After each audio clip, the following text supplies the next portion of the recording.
ini yang berperan sebagai coach adalah Aida, yang berperan sebagai coach adalah Elkana, dan nanti yang akan menilai adalah Indri. Ya, kita mulai kasus ketiga dalam proses coaching model Tukta kali ini.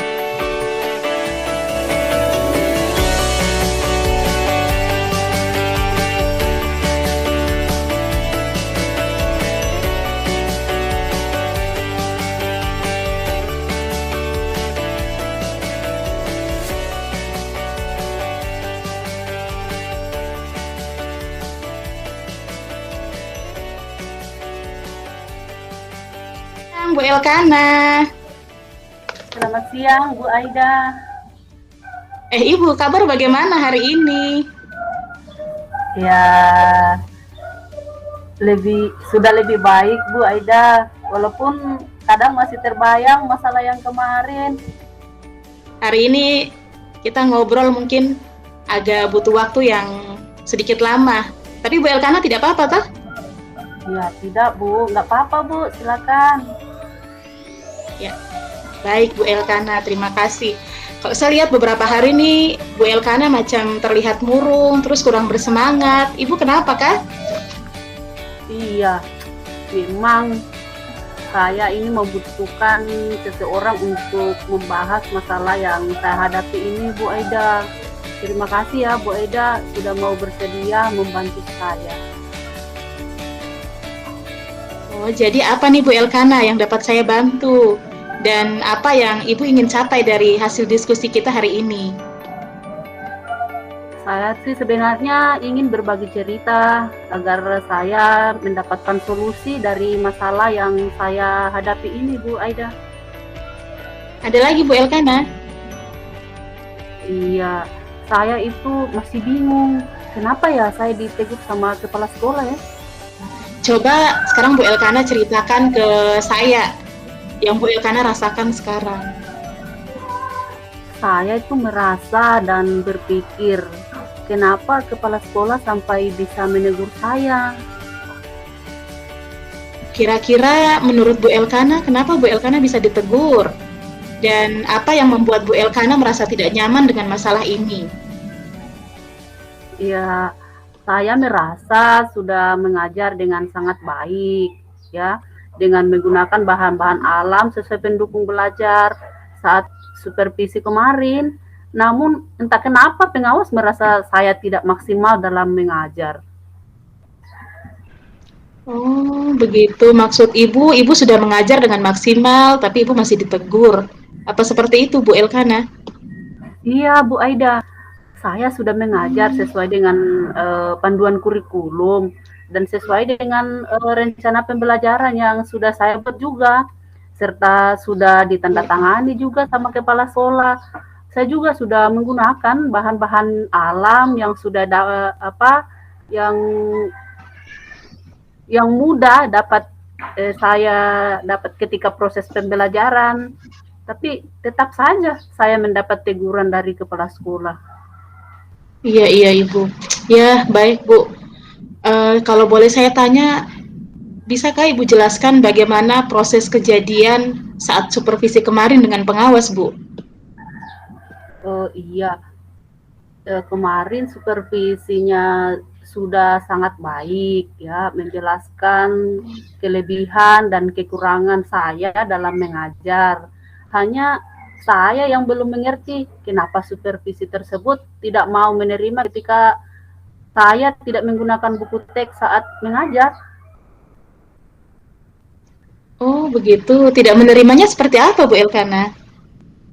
Nah, begini, nampaknya beliau tersinggung saat saya mengatakan bahwa apa yang saya lakukan sudah sesuai dengan panduan kurikulum. Mungkin saya juga salah sih, Bu. Kurang tepat menyampaikan dengan bahasa yang baik karena beberapa hari ini saya banyak sekali pekerjaan tambahan di rumah sehingga ya saya kurang fokus. Oh, baik Bu Elkana. Karena Ibu lagi banyak pekerjaan dan kurang fokus sehingga kurang bisa menerima masukan dari supervisor yang jadinya ditegur sama kepala sekolah. Apa seperti itu Kak Bu Elkana maksudnya? Iya, Bu. Satu lagi, saya tidak menggunakan buku teks saat mengajar. Oh, oke Bu. Terus selama ini apa yang sering Ibu Elkana lakukan dalam memaksimalkan pembelajaran di kelas? Kalau selama ini sih saya mengajar sesuai panduan kurikulum ya, dan selalu membawa buku teks serta selalu memanfaatkan sumber-sumber belajar lainnya juga. Baru kali ini sih saya tidak membawa buku teks. Begitu ya. Kalau boleh saya simpulkan ya Bu Elkana ya, pada saat supervisi kali ini memang kondisi Ibu mungkin lagi banyak pekerjaan di rumah ya, sehingga Ibu juga lagi banyak pikiran. Ya, namun kalau saya lihat sih Ibu sudah berusaha semaksimal mungkin dalam pembelajaran. Hanya saja mungkin tadi Ibu tidak membawa buku teks, sehingga tadi ditegur sama supervisor. Apa seperti itu Kak Bu? Iya betul Bu Aida. Kemudian, menurut Bu Elkana, apa rencana Bu Elkana ke depan untuk masalah ini? Ya, pertama yang akan saya lakukan adalah mungkin saya akan bertemu dengan ibu pengawas dan saya akan minta maaf atas sikap saya yang kemarin. Kemudian saya akan bertemu kepala sekolah juga untuk meminta maaf sekaligus mau mengkonfirmasi jika bawa sumber ajar lainnya. Mungkin itu Bu ada. Oh, mantap Bu Elkana. Itu mungkin langkah yang sangat baik ya Bu Elkana ya. Apa menurut Ibu ada hal lain lagi Kak Bu? Yang mau Ibu lakukan? Ya, saya mungkin akan menunjukkan kembali RPP saya kepada kepala sekolah terkait bahan ajar pendukung serta lembar refleksi setelah saya mengajar. Mungkin itu bisa cukup membantu saya untuk menjelaskan ke kepala sekolah terkait materi yang saya ajarkan kemarin. Wah, langkah ini bagus sekali Bu Elkana. Apa maksud Ibu lembar refleksi itu seperti catatan harian Ibu setelah mengajar ya? Iya Bu Aida, saya biasanya sebelum mengajar sudah menyiapkan bahan ajar sesuai RPP dan biasanya juga setelah saya mengajar saya mencatat kembali hal-hal yang saya temukan dalam pembelajaran sehingga dapat membantu saya dalam pembelajaran berikutnya. Wah, baik sekali Bu.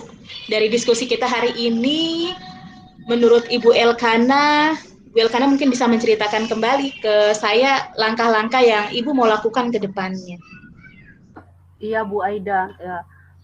Saya akan bertemu Ibu pengawas dan meminta maaf atas sikap saya kemarin, serta bertemu kepala sekolah juga untuk meminta maaf sekaligus mau mengkonfirmasi proses pembelajaran kemarin sudah sesuai panduan dan sudah sesuai dengan RPP yang saya buat, dan saya akan meminta maaf karena tidak membawa buku, namun saya membawa bahan ajar lainnya sebagai pendukung. Kemudian saya akan menunjukkan RPP dan lembar refleksi mengajar saya tadi itu, Bu. Oke, keren sekali ya Bu Elkana. Lalu komitmen apa nih Bu yang akan Ibu lakukan untuk menjalankan rencana Ibu kali ini?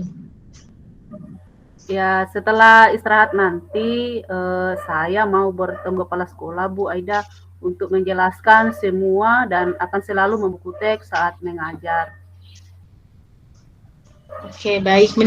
Menurut Bu Elkana, kira-kira siapa yang dapat membantu Bu Elkana untuk dapat menjaga Bu Elkana punya komitmen untuk menyelesaikan hal ini?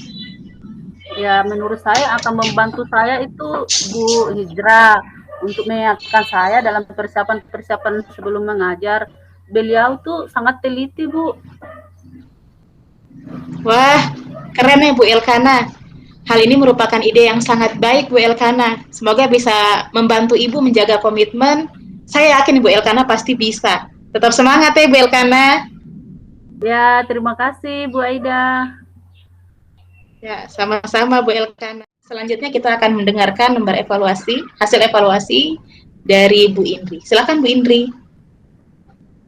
Bu Elkana dan Bu Aida. Diskusinya tadi natural sekali ya, karena mungkin memang keseharian sama seperti keseharian kita sebagai guru ya. Jadi bahasanya sudah itu ya, sudah nyaman lah gitu. Jadi menurut saya pada diskusi kali ini Ibu Aida ini sebagai coach, ini Ibu Aida ini sudah bisa memulai percakapan yang membuat coach ini bisa rileks, kemudian menggunakan bahasa yang kita pakai sehari-hari sebagai seorang rekan guru gitu ya. Sehingga coach ini bisa ada perasaan nyaman, sehingga dia tuh enak gitu menceritakan apa yang menjadi masalahnya. Kemudian Ibu Aida sebagai coach ini juga sudah menggunakan teknik bertanya aktif ya. Saya lihat tadi suka dia suka sekali menggali pertanyaan. Oh iya, apalagi terus bagaimana gitu ya. Kemudian sudah bisa menyelaraskan emosi dengan emosi coachingnya. Iya Ibu, saya paham ya gitu ya. Kemudian juga sudah menggunakan teknik mendengarkan aktif ya. Ibu Aida menggunakan respon yang singkat misalnya. Oh, gitu ya. Kemudian raut wajahnya selalu senyum, ini yang saya suka ini. Selalu tersenyum sehingga menampilkan raut wajah yang positif gitu. Kemudian Bu Aida juga bisa menanggapi perasaan coach dengan tepat. Kemudian untuk model Tirta, ini saya rasa ini semua tahap mungkin sudah tercapai ya. Pada tahap 1 ini coach ini sudah bisa menggali pertanyaan yang bisa mengarahkan coach dalam menyatakan perasaannya. Kemudian coach juga bisa menyampaikan tujuan yang ingin dicapainya pada diskusi tersebut. Kemudian untuk tahap identifikasi, tahap ini coach juga sudah bisa menggali pertanyaan yang bisa mengarahkan coach untuk menceritakan secara detail masalah apa sih yang dihadapinya, sehingga tadi coach bisa menyimpulkan tentang penyebab masalah yang dialami oleh coach. Kemudian untuk rencana aksinya, saya rasa tadi sudah tercapai. Untuk rencana aksi sudah bisa coach sudah bisa memberikan pertanyaan yang bisa mengarahkan coach supaya bisa menyampaikan rencana apa yang akan dilakukannya nanti.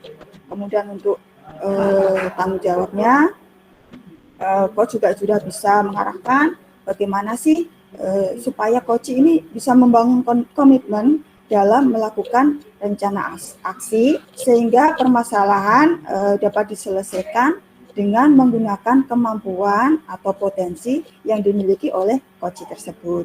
Jadi mungkin seperti itu Ibu pengamatan dari saya tentang praktek coaching pada kasus 3 ini. Waktu saya kembalikan ke Ibu Aida dan Ibu.